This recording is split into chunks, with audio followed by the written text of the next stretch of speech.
안녕하세요. 저는 20대 후반에 결혼한 지 2년 된 새댁입니다. 오늘 제가 사연을 보낸 이유는 20년 지기 친구와의 문제 때문입니다. 저에게는 초등학교 때부터 친하게 지낸 친구가 있어요. 친구는 어머니가 일찍 돌아가셔서 저희 부모님이 어릴 때부터 친구를 많이 챙겨주셨습니다. 수학 여행이나 운동회 때 친구 몫의 도시락도 함께 싸주시거나 친엄마 손길이 필요할 때면 저희 엄마가 나서서 친구를 챙겨주셨어요. 그래서인지 저랑 제 친구는 저랑 초등학교 때부터 성인이 되어서도 붙어있는 시간이 많았죠. 우리 둘은 둘도 없는 친구라기보단 자매처럼 자랐습니다. 얼마 전까지 저는 친구랑 자매 같은 사이라고 생각해왔는데 역시 남은 남인지라 남보다도 못한 사이가 되기 쉽더라고요. 제가 먼저 결혼을 하고 친구도 얼마 전부터 사귀는 남자친구와 결혼 준비에 들어갔어요. 먼저 결혼을 치른 저에게 친구는 이것저것 많이 물어왔어요. 예단이나 예물 문제 어떻게 했는지, 신혼집이랑 혼수는 금액을 어떻게 맞췄는지 등등 물어보는데 저는 솔직히 제가 해갔던 것, 받았던 것 숨김없이 다 이야기해 주었죠. 그런데 친구는 저랑 약간 상황이 달랐어요. 저랑 제 남자친구는 둘 다 중견기업에서 오래 근무해서 연차도 꽤 되고 각자 집에서도 조금씩 지원해 주셨거든요. 첫 번째 문제는 신혼집에서부터 시작됐네요. 저랑 제 남편은 아파트를 매매로 구입할 만큼은 되지 않아서 큰 평수의 빌라를 전세로 들어갔어요. 각자 모았던 돈에 대출도 조금 껴서요. 대부분 부부들이 그렇게 결혼하니까 말이에요.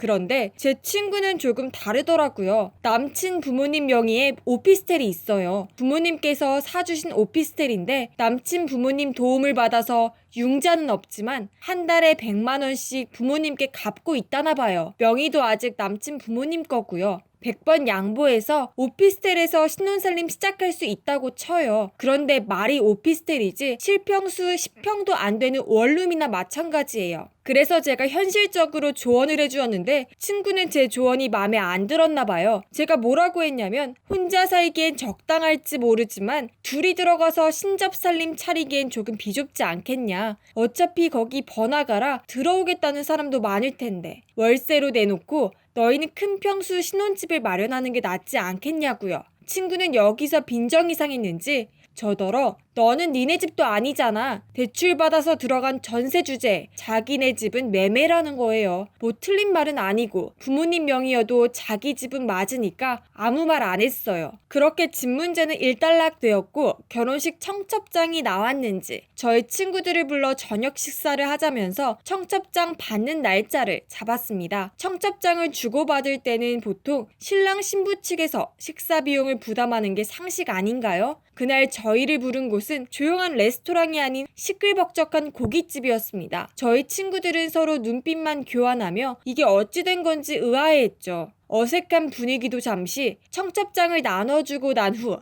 친구의 남편 될 사람이 자리에 나타났습니다. 신부 제일 친한 친구들이라서 신경 써서 마련한 자리라고 많이 드시라고 하더라고요. 친구들 중에 돼지고기를 못 먹는 친구가 있어서 소고기 2인분을 따로 시켰는데 친구 남친이 되게 못마땅해 하더라고요. 아니, 여긴 돼지고기가 맛있는 집인데 소고기를 시키시네. 이러면서 누가 봐도 틱틱대는 것처럼요. 그래서 이 친구가 돼지고기 알레르기가 있어서요 라고 말했더니 뭐 다 안다는 듯이 웃더라고요. 그 친구가 빈정상했는지 몇 점 먹지도 않고 친구 남편 될 사람에게 삼겹살을 특별히 좋아하시나 봐요 라고 쏘아붙였더니 삼겹살에 소주가 제일 맛있다면서 혼자서 소주잔에 술까지 자작하면서 먹는 거예요. 그 모습이 어찌나 꼴보기 싫던져. 친구들 분위기는 쌓여져 있는데 제 친구는 그 모습을 아는지 모르는지 남친만 보면서 아주 좋아 죽더라고요. 저희가 터진 건 그 다음날 아침이었어요. 친구에게 어제 먹은 거 2만 원씩 보내라는 카톡이 와 있더라고요. 와, 진짜 대단하다고 생각되더라고요. 저희 친구들은 좋은 게 좋은 거다 하면서 그냥 돈 보내줬어요. 웃긴 건 소고기 시킨 친구한테는 10,000원 더 보내라고 한 거 있죠. 소고기 시킨 친구와 몇몇 친구들은 이 친구랑 아예 인연을 끊겠다고 난리가 났습니다. 저도 그때 같이 인연을 끊었어야 했던 걸까요? 저는 그래도 다른 친구들보다 오래 알고 지낸 정이 있어서 그런지 쉽게 끊지 못하겠더라고요. 원래 그런 친구가 아닌데 도대체 왜 이렇게 변한 건지. 아무튼 친구들은 그렇게 단톡방을 다 나가버렸고 제 친구는 아랑곳하지 않고 계속 저에게 결혼 상담을 해왔어요. 이번에는 결혼 반지가 문제였네요. 예물로 예산이 200만 원이라며 무슨 반지를 맞춰야 가성비가 나오냐고 묻더군요. 저한테는 예물로 뭘 받았냐고 묻길래 솔직히 이야기해줬어요. 저는 오브 다이아 반지 받았고 남편한테는 명품 시계 해줬어요. 예산은 600 이상 들었던 것 같다고. 그러니 친구가 기막혀 하면서 사치가 너무 심한 거 아니냐고 되묻더라고요. 그거 다 허례허식이라고. 자기는 그냥 금반지 맞추기로 했는데 괜찮은 것 같다고요. 그런데 옆에 계시던 저희 엄마가 백화점에서 파는 거 아니라도 귀금속 단지에서라도 다이아 맞추라고 한 수 거두셨어요. 결혼 예물 단 한 번 받는 건데 그래도 다이아는 받아야 한다고요. 저희 엄마까지 나서서 다이아 이야기를 하니 얘가 말이 없어지더니 가봐야겠다고 해서 일어났어요. 며칠 있다 얘 SNS 보니까 다이아 반지를 맞추긴 맞췄더라고요. 1부도 안 되는 참깨 다이아요.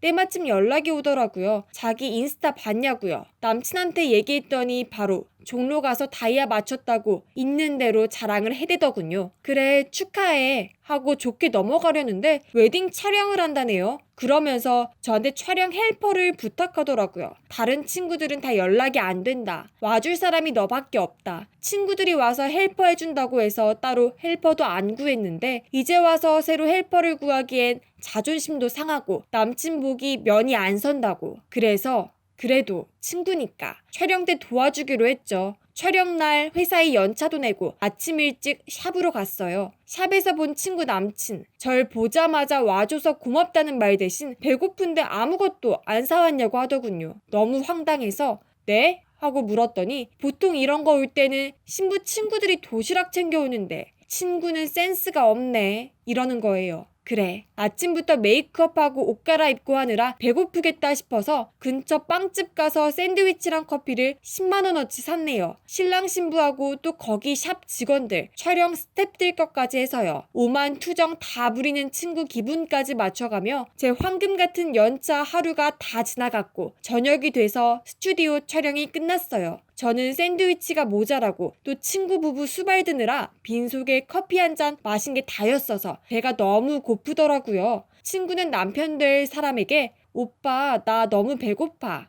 우리 고기 먹자 라고 하길래 다 같이 저녁 식사하는 줄 알았네요. 제 여동생 웨딩 촬영할 때도 와준 친구들 데리고 비싼 한우집 예약해서 식사하고 보냈었거든요. 그런데 친구 남친이 갑자기 제 눈치를 보는 거예요.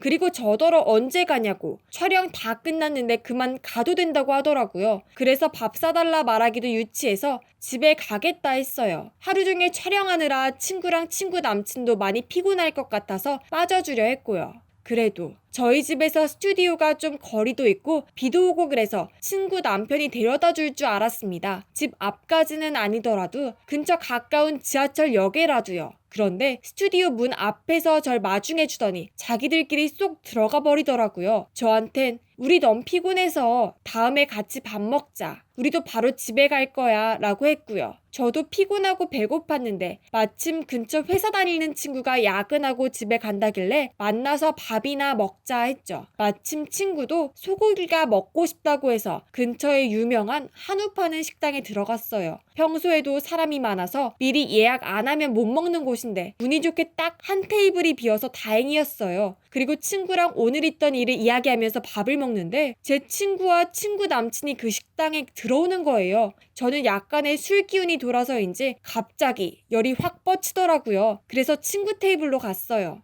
너 힘들어서 밥 안 먹고 그냥 집에 간다며? 라고 했더니 아니 그냥 배가 너무 고파서 먹고 가려고 그냥 들린 거야 하는 와중에 식사가 나오더라고요. 알고 보니 며칠 전부터 예약을 한 거였죠. 그냥 들려? 여기 아예 오려고 예약까지 해놓고 회사에 연차 쓰고 하루 종일 네 수발든 네 친구는 굶겨서 보내니? 그러니 뒤에서 들리는 남친의 말 아니 여기는 같이 먹기엔 너무 비싸서 부담되고 나중에 다른 데서 식사 대접할게요. 친구가 너무 거지근성이 있나봐. 얻어먹는 거 되게 좋아하죠? 라는 거예요. 그때까지 참았던 제가 바보가 된 기분이었어요. 제가 대체 뭘 보고 여태까지 참은 건지. 거지근성이요? 제 돈으로 촬영 스태프들한테 샌드위치 10만원어치 돌리고 생색은 본인이 내고 생색 내실 거면 차라리 돈이라도 주세요 라고 돈 달라고 했더니 남친은 헛기침하면서 모른 척 하더라고요. 이왕 쏟아부은 거 친구한테도 야, 너도 이런 구질구질한 결혼하니 불쌍하다.